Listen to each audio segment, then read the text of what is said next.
Thank you so much for having me. I am the author of Wampanoag Art for the Ages, Traditional and Transitional, and I'm just going to amend my my bio a little bit. This is the book, and it is available at pretty much every Cape Cod bookstore, including Yellow Umbrella, many museums, and also through me, and the information will be available at the end of the talk. Just to say that I am not Wampanoag, I am not indigenous, but I have had a long time fascination with things indigenous, and I've been privileged because of activism and journalism to have access to tribal members and their information. Instant Dress was a long time ago, and it was the first multi-wrap modular clothing in the U.S., not just a piece of fabric, but and I am an award-winning environmentalist, environmental educator, and I'm also a longtime journalist, and I've written about the tribe many times for such as the Cape Cod Genealogical Society Bulletin and Provincetown Arts Magazine, the Cape Cod Times, the Cape Cod Chronicle, and so forth. I wrote the book to build bridges. I wanted to build a bridge between this culture that has been here for 10, 12,000 years and our own. And because I'm here at the Unitarian Church, I decided that the theme should be, which is very much Wampanoag, that all is sacred in Wampanoag life. For the Wampanoag, as with all indigenous cultures of Turtle Island, art is not separated from life, nor spirit from material. There is none of our European ethic of dominance over the earth, but rather everything has spirit, is alive, and man is no better and no worse than everything in nature. Art results from supplying needs in season with hands and body from the earth. And it was created not to hang on a wall, per se, although there are artists which have taken their sacred tradition to create a more Western form of art, and they are represented in the book.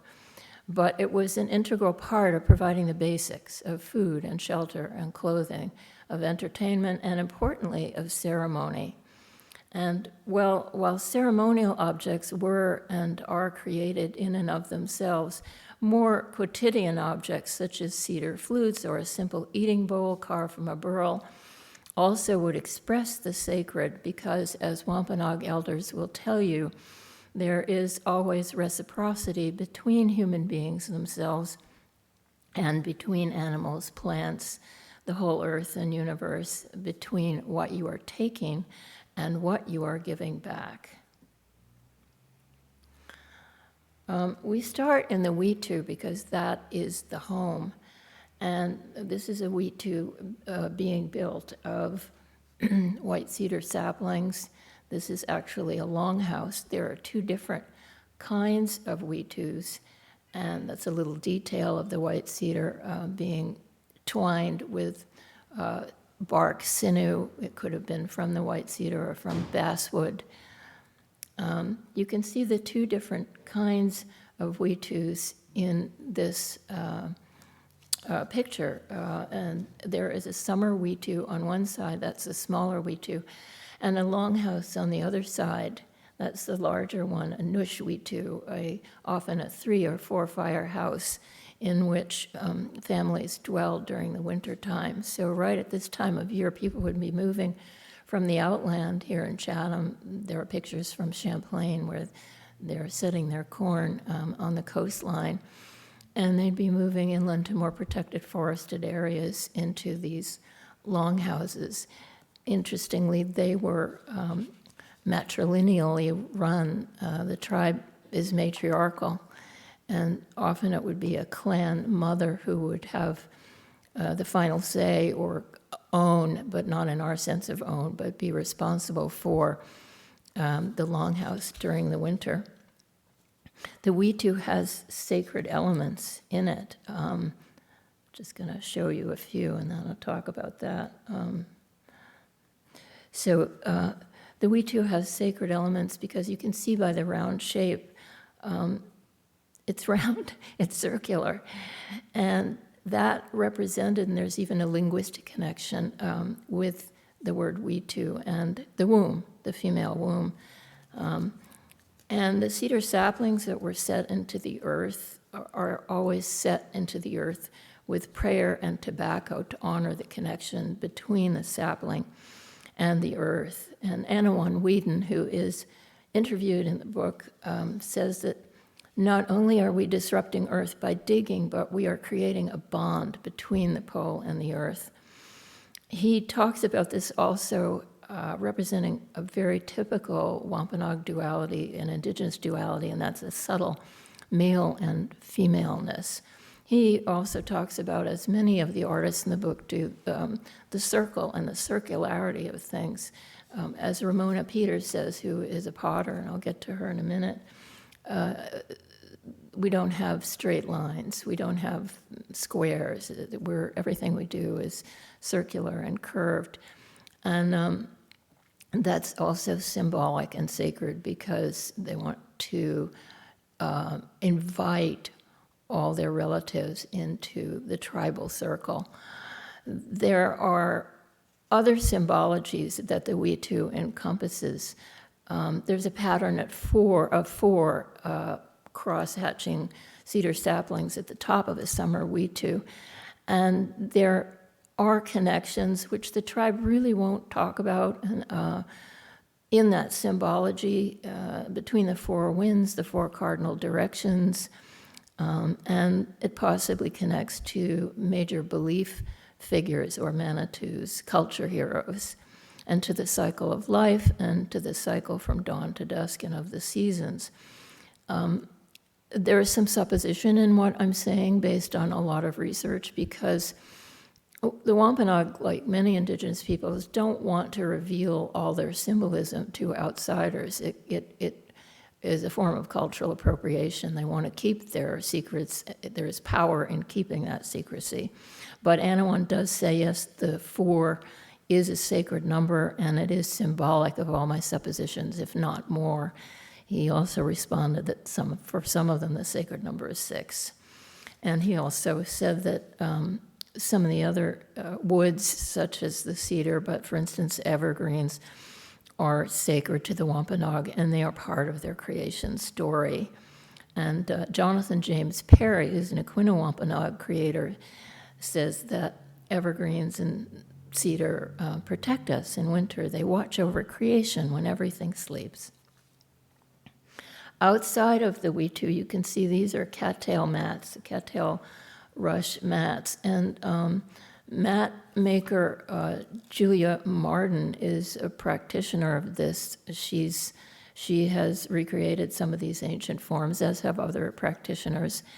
And what's really cool about this cattail, and one of these I think you see has bark over it because they used to use big sheaves of chestnut bark during certain seasons of the year. But the cattail bark is great because it lets rain run right off of it and helps keep the wetu warm and dry. And interiorly, you can see here some of the bulrush mats that are also used. So the two types of matting and sometimes the bark will create a really warm house. And if you've ever been inside a wetu, it can be really warm in the winter, whereas a square house could be really, really cold comparatively. She, master mat maker Julia Marden, says that both of these mats, as I've said, they work together to let the breeze through in hot weather and insulate and cool. And there is a sacred quality to these in that they are created by the women of the community, and any communal effort is blessed with a sacred aspect to it. There is another form which is a little less sacred, but nonetheless interesting. And I don't have a picture of it, but it's finger weaving. This is actually plaited. It's not exactly finger woven, but it's a loomless way of creating storage mats and baskets and tump lines. And that's a little twining by Julia Here's some twining by Julia, and you can see here some of her storage baskets. But when you do finger weaving, the artifacts here are twined, but the tump lines that would hold them on your head or carry them are finger woven. It's really, there is a sacred significance to the symbolism in those strands. Marlene Lopez, in a film for the Smithsonian National Museum of the American Indian, says that there is often a center eye in the finger weavings, which is creation watching. And the strands bring individuals together to create community. The energy and prayers of the maker go into the sash or the belt for the protection of the wearer. And the weaving has continuity, for it may be passed down from generation to generation. And what's really cool to me is that the fringe on the ends of the belt or the sash or any garment may sweep the ground, making contact with earth, moving with air, and also bringing prayer up to the Creator. So there's, again, that's that circle of creation in that.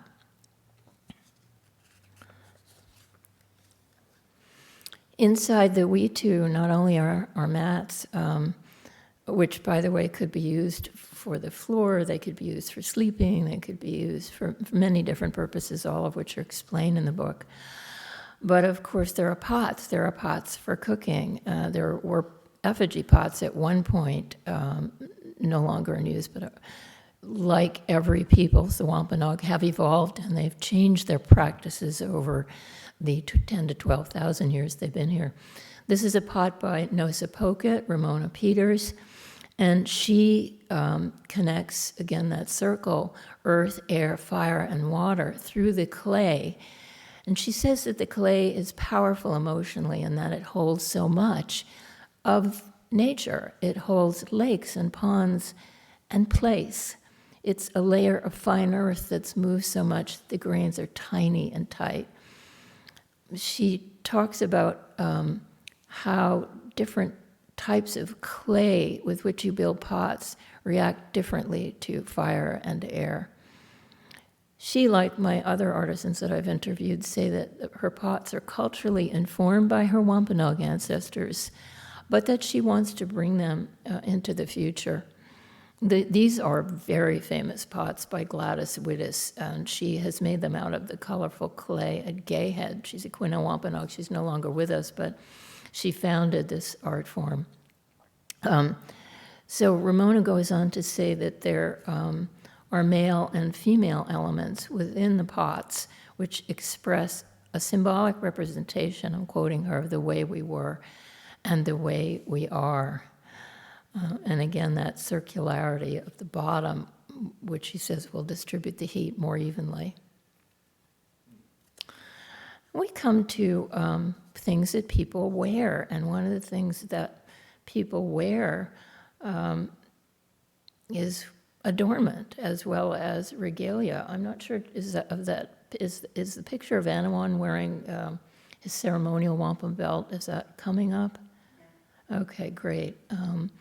And the picture of earrings are by Marcus Hendricks. But there are two traditions in wampum. There's a secular tradition which we can wear, we can purchase from Wampanoag artisans, but there's an extremely sacred tradition to wampum, and the use of wampum was, I could say, perverted when it was turned into currency by Isaac de Razier in the 1620s. And a lot of tribes adapted to that and used wampum as currency, but they kind of resented it because, as Elizabeth James Perry says, and you can see in Annawon's regalia, the belt that he's wearing, there's a nice, steady, I'm quoting her, quality to the traditions and the knowledge keeping, which is used. It's used for history, it's used to tell story, it's used for status, it's used to cement alliances. And this is King Philip, and he is wearing his belt, which was an honorary belt, which revealed his status in his tribe, probably talked about his clan membership and some of the tribe's history as a Memnonic. this belt was tragically stolen during King Philip's War, and the tribe has been making efforts to try to get it back from the English, but nobody seems to know where it is. And they've created a ceremonial belt, which is represented here, of wampum to honor the loss of King Philip's belt and to pray that it is returned. Elizabeth James Perry talks about, she says, there's a lot of specialized sacred knowledge which not publicly shared. At its heart, making wampum is a very social medium and wearing it. And that's how Algonquian people, of which the Wampanoag are a part, the Algonquian speakers are up and through Canada all the way down to the southeast, intruded upon by the Iroquoian speakers who were often their enemies, but also created wampum. That's how we envisioned it. That's how we deployed it. For myself, wampum, she says, is a huge part of my identity as a Wampanoag woman. And she talks about how dark and light, as you can see here, are woven into a sacred belt, and it could be very complex. It could have white designs on a purple background, but surrounded by a white border, indicating a relationship that was once hostile but is now peaceful. So all types of stuff. She also talks about white being more of a symbol of the lightness of life and the purity and innocent part of life, and the dark, the more serious aspects of life. And once again, there's that duality that I mentioned with Nosapocket's pots of male and female. There's always a duality in Wampanoag belief. It's not of good and evil the way we think about it, but a balance between oppositional forces. There's a dialectic. It's actually quite sophisticated. So talking about adornment, that's the belt being created. So people have to wear clothes, and Anita Peters is a crafter of clothes. She calls herself the Vera Wang of the tribe. And she's typical of the transition that I talk about in the book between past and present and future.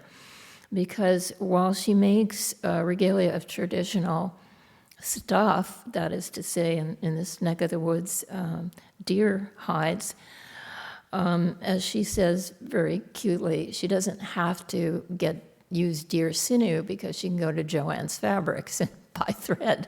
So there's a neat combination between past and present and what she does. Rain and wind and stone and stars, forest, earth, water, all of these can be converted into objects, as I think I mentioned, but there's a certain way that they can confer power on humans when they're represented symbolically in what is worn. For instance, when you wear a certain type of fur, it'll convey, let's say it's fox, the intelligence of that animal to you, and you can see in the mantle there, I'm not sure what fur that is, I do believe it's fox, but that will convey the animal's intelligence to you. If you're wearing, that's Julia Marden wearing her regalia, and that's Linda Coombs and Darius Coombs wearing their regalia. It's really gorgeous, I just love it. A little close-up, Julia's carrying a turkey feather fan, which also has sacred connotations, because when you use it, you can waft prayer up to the Creator. So I'm going to this for a second, but so I mentioned the fur carrying the power of the animal in it. Well, copper which these earrings are created by Jonathan James Perry, that can carry attributes of fire and blood with it. Or if you are wearing feathers, which Julia is not, but many people do, those can carry the vision of the hawk or the silence of the owl or other gifts of the Creator through the messenger of the eagle, for instance. Just going to take a sip of water.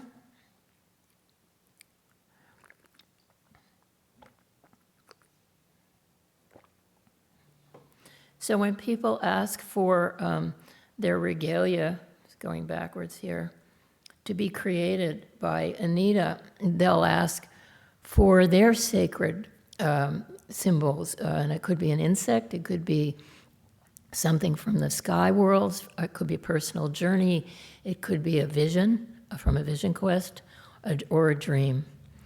And she will help people realize that on the regalia that they create. So this, which I love, also is very representational of, this is Jonathan James Perry.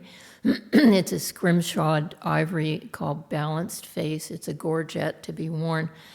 And he talks about balanced face representing balance. And when you braid your hair, for instance, he says you're braiding spirit into it that creates balance. If you're in balance, you'll be healthy, and if you're out of balance, you will not be. Talked about the secular use of wampum. Here is some beautiful stuff by Carol Lopez, the late Carol Lopez, and her daughter. So we have traditional objects which infuse the vision and work of indigenous artists who practice an art that is attenuated from functionality per se. And native art for art's sake is a result of the settler culture's influence, but it always maintains, almost always, the sacred symbolism of the tribe and of nature's influence. And Robert Peters, whose painting this is, really represents that modern fusion. His work, this is taking a vapor, a steam, and spirits, as he describes it, are coming into his vision as he takes that steam. The painting that's next to that, it's really a drawing, is he just says, that's me. He doesn't give it a title, but he says that's the way he feels in the world as a native person who is essentially an alien in his, sadly, in many ways, in his own land. The work here is by Emma Jo Mills Brennan, whose flute compositions you heard at the beginning and you'll hear at the end. Emma is a composer. She has CDs called Breath of Prayers with her beautiful music on them. And she's a multimedia artist. This is one of her gouache paintings. It's not tribal per se, but it's influenced by nature. This is The Gatherer, which is very much influenced by tribal themes and is an embroidery. These are cooking pots and bean pots, which are part of tribal life then and now. This is kind of misplaced, but it's another one of Jonathan James Perry's gorgeous pieces of artwork filled with symbolism of sun and moon and the four directions. I think that I'll end with what Emma says about a weaving that is in the book but is not pictured here. She says that the fringe and the weaving represents the roots to the elements of darkness, and it also encases the light of the spirit within each of us as the sun rises, and that the birth of spirit represented in the weaving breaks the darkness and travels its arrow journey to the Creator.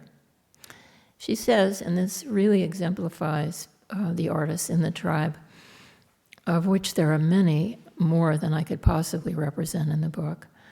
She says, Emma Jo Mills Brennan says, I do art for the exploration and reflection it allows me to experience. It's of the beauty of the earth and the natural world. All of my work is related to my love of life and for the earth. Even when it's abstract, it is a spiritual realm, a meditation. This is me. This is how you can reach me. And I did want to open this up to you, if anybody has any questions. Please feel free to ask me. We can bring the microphone to you.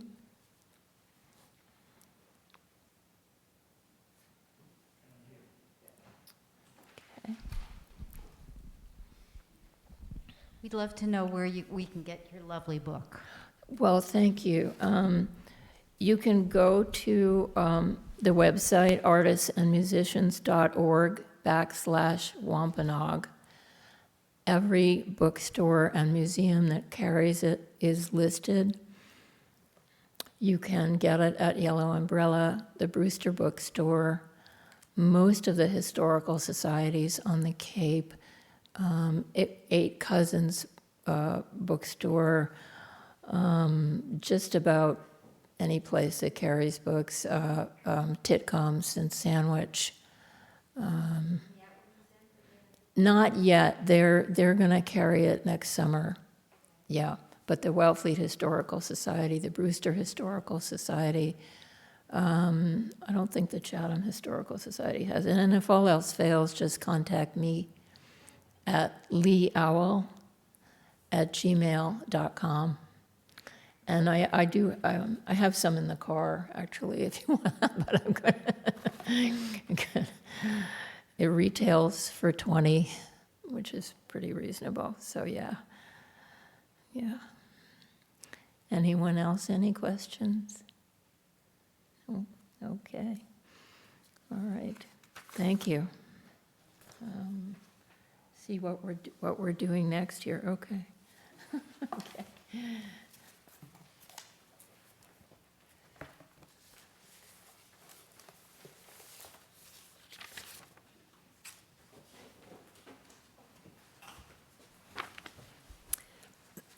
We have come to the time when we ask for your contribution to help sustain and grow our meeting house.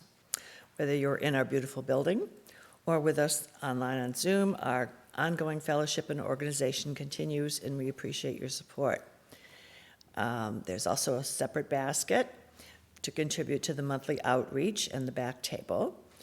We also have a donate button on our website for several different types of offerings, and you can also mail a check to the meeting house. The address is on the screen. Whichever you choose and however it arrives, we are grateful for your generosity. And now, for the good of our meeting house and its works in the world, the offering will be greatly received.